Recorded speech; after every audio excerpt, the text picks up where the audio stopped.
Fala galera, hoje a gente vai dar continuidade ao nosso estudo sobre o livro de Atos. A gente vai estudar hoje do capítulo 6 até o capítulo 8 desse livro e a gente vai ver muita coisa interessante no nosso quadro Bíblia Resumida.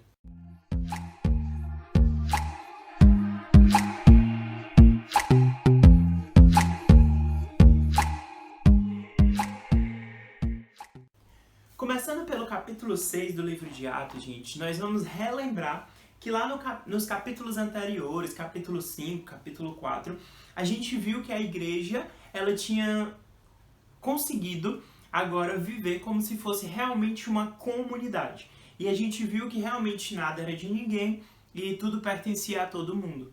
Aqui no capítulo 6, para introduzir o nosso tema, a gente tem uma primeira dificuldade encontrada por essa igreja. Essa igreja que vivia em comunidade, ela começa agora a ter grupos que se separaram, que eram os helenistas e os hebreus. Os helenistas eram aqueles cristãos de fora da Palestina e os hebreus eram os cristãos ali da Palestina. E eles começaram a ter conflitos entre eles. Mas aí o que é que Deus ordenou?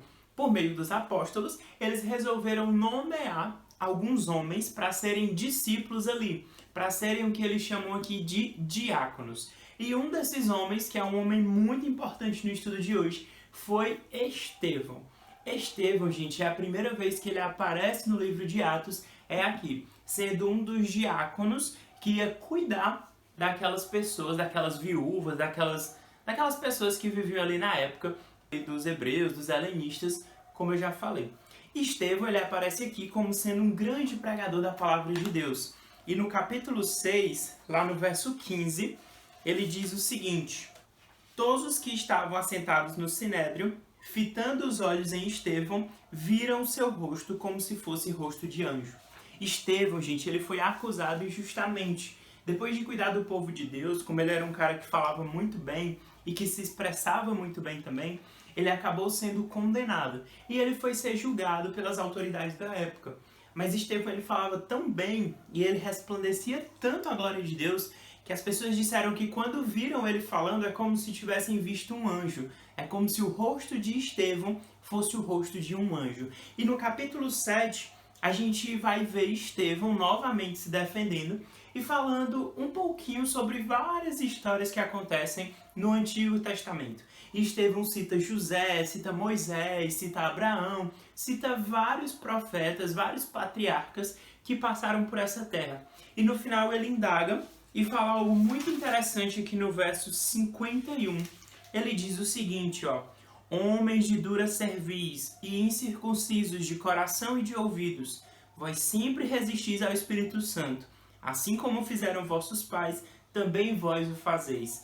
Então Estevão, ele recapitulou várias histórias do Antigo Testamento para dizer que aquelas mesmas pessoas que recusavam a palavra de Deus na época de Abraão, na época de Moisés, na época de Josué, elas ainda existiam nos dias deles, nos dias de Estevão, porque enquanto ele estava pregando a palavra de Deus, muita gente estava indo contra ele. Muita gente queria que essa palavra de Deus não avançasse.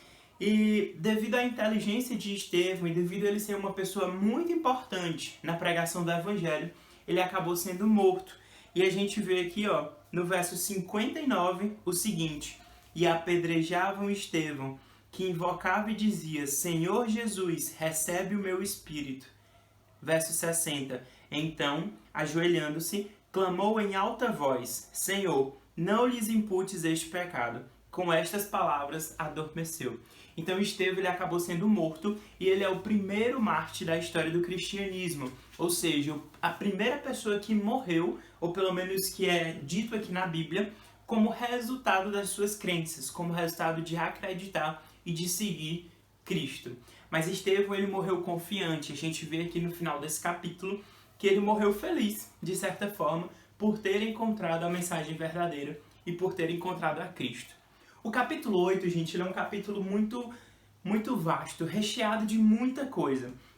Mas no capítulo 8 a gente vai ver que após a morte de Estevão, os cristãos eles vão começar a ser perseguidos. Até então os cristãos eram ali perseguidos por uma pessoa ou outra, mas agora eles passam a ser oficialmente perseguidos.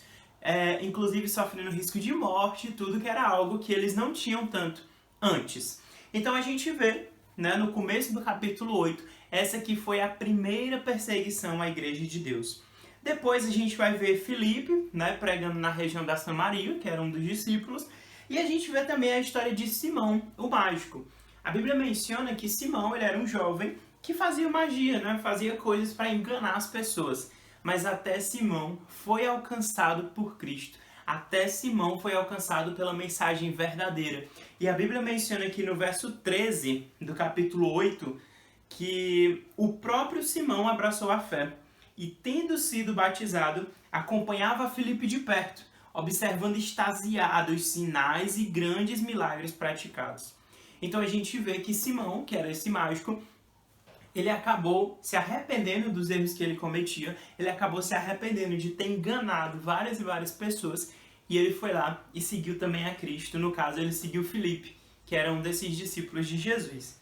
Depois, a gente vai ver Pedro e João em Samaria, que também eram os apóstolos e que também tem sua importância aqui nesse capítulo. Só que o que é que a gente vê? A gente vê que esse Simão, que acabou de ser batizado, esse mágico, ele achava que conseguiria tudo com o dinheiro. Inclusive conseguiria poder para expulsar pecados, ou para expulsar demônios, para curar pessoas. E ele quis pagar por esse poder. Mas Pedro e João disseram, olha cara, não tem como, porque esse poder não é nosso, esse poder é de Deus. E Pedro inclusive aconselhou, cara, arrepende-te, pois, da tua maldade e roga ao Senhor. Talvez te seja perdoado o intento do coração. Pedro exatamente mostrando isso, que o poder de Deus não é algo que a gente paga para ter ele, mas é algo que a gente ganha quando tem comunhão com Cristo. Depois a gente vai ver aqui uma história muito interessante a partir do verso 26, que é a história de Felipe e o eunuco. O que era esse eunuco? Eunuco, gente, era um cara que morava na África.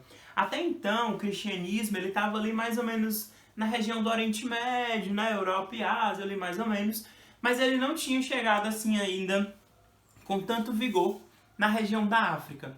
E a Bíblia menciona que ia passando um cara que era muito importante no governo africano, que ele chama aqui na Bíblia de eunuco. E a Bíblia menciona que ele vinha lendo parte do Antigo Testamento. Ele vinha lendo o livro do profeta Isaías, tá bom? Não esqueçam disso, lembrem, profeta Isaías. E aí o eunuco estava lendo, mas ele não estava entendendo nada.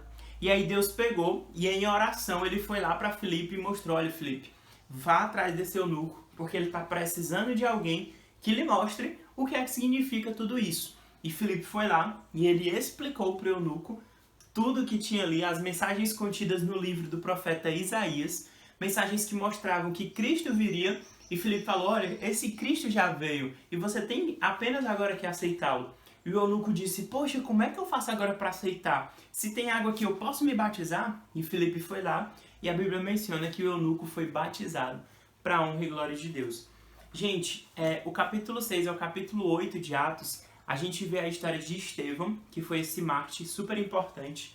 A gente vê a igreja sendo perseguida pela primeira vez, mas a gente consegue enxergar lá no fim do túnel, ou até mesmo no começo dele, uma igreja que se tornou cada vez mais forte, com pessoas que estavam cada vez mais motivadas na pregação do Evangelho. Então que a gente possa estudar os capítulos 6, 7 e 8 do livro de Atos e esperar aí até o nosso próximo vídeo. Compartilha com os amigos, curte, tá bom? Valeu!